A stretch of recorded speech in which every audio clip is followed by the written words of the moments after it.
KREM 2 News at noon. I'm Laura Papetti. Well, let's get right to it. Thomas, he is standing by. We're finally getting some snow both in the mountains, and we'll be getting some snow here down in the valleys as well. Throughout the inland northwest, what do you know? Yeah, it should be about 18 hours away, Laura. This is mainly going to be a Saturday morning snowfall event for the inland northwest, with the mountains probably picking up a little bit of snow trickling in today. So we begin with this. Winter weather advisories kick in at 10 o'clock tonight, but again, mainly a Saturday morning or noon hour event for tomorrow's snowfall. And the storm system, well, that low pressure core is just about to take the turn to the south. You can see that moisture feed pointed directly at Washington and British Columbia. That will eventually lead to the snowfall by tomorrow morning. And of course, the colder air is still settling in from yesterday's cold front. So we're getting the cold air and the precipitation together and at the right time, instead of having a cold rain or a slushy snow that's going to melt. No, this time around, as the snow arrives tomorrow morning, it will start sticking right away. So here's the weekend. Moderate snowfall, calling for about 1 to 3 inches of snow right here in Spokane, and a bit more for areas of North Idaho. Chance of light snow on Sunday, with mountain snow continuing overall. That is the situation for this weekend. And of course, the mountains absolutely need this snowfall, because as of early January, we're only at about 45 to 60% of our normal snow base totals. All right, my friend. Well, local ski resorts are getting ready for this weekend's snowfall, and hopefully for the crowds that follow that snow. KREM 2's Nicole Hernandez, she went to Mount Spokane to check in on the fresh snow.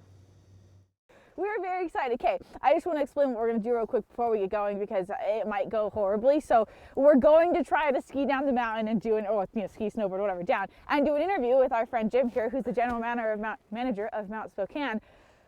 So let's do it, Jim. First, because we can't really hear each other.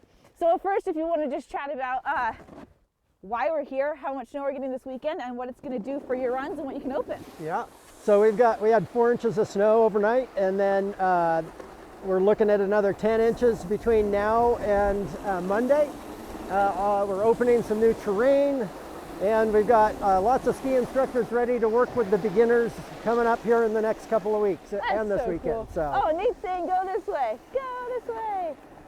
But it's just this is awesome. This is so cool. Can you explain the difference in what we're doing now versus what was here before?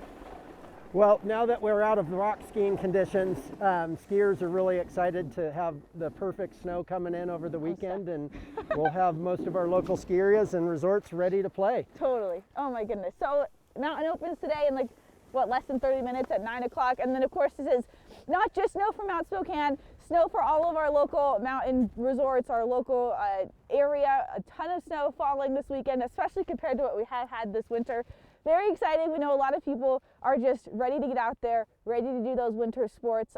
And we were talking just a little bit about the perspective here for this is that, typically when did you say we open typically? The first weekend to the 18th of December, so to open at New Year's is a little odd. Yeah, so it's just different, but not by much. We still have plenty of ski season left now that the snow's on its way, so we're good to go. Which way are we going? Are we going this way or are we going this way? We're going down. We're going this way? Sure. Let's do it. All right, peace out, guys. We're gonna go have fun. All right, Nicole Hernandez reporting. The University of Idaho is responding to allegations. This is against head women's volleyball coach Chris Gonzalez. U of I's communications director says they opened an investigation into, quote, legal issues against the coach in November. Since then, U of I says that investigation has expanded to, quote, include climate and culture issues. The university released a statement that reads in part, the University of Idaho is deeply concerned about the allegations brought by some members of the women's volleyball team against their coach, Chris Gonzalez. The start of the investigation was delayed at the request of those who filed the complaints in order to finish the season. So we'll continue, of course, to track this story. And for that full statement, if you'd like to read it, just head to our website. We have it posted there on KREM.com. And we are bringing you some breaking news right now here at noon. The National Rifle Association's longtime leader, Wayne LaPierre, is stepping down. He announced his resignation today. LaPierre has worked for the NRA since 1977. He became the CEO in 1991. He says health conditions are behind the fact that he's leaving. The resignation comes as LaPierre faces trial in a corruption case in New York. And the city of Spokane is trying to clear the air around Fire Chief Brian Schaefer following a somewhat confusing press release. Wednesday, the city now says Schaefer is retiring and will step down as chief later this month. Schaefer worked with the Spokane Fire Department for the better part of 2 decades, climbing the ladder to first assistant chief and then, of course, finally here as chief in May of 2017. The city says Schaefer will officially step down as chief coming up on January 15th, but will then stay with the department through March 31st, assisting with the transition. The assistant fire chief, Tom Williams, will remain in his role and continue to manage day-to-day operations, and this is according to the mayor's office.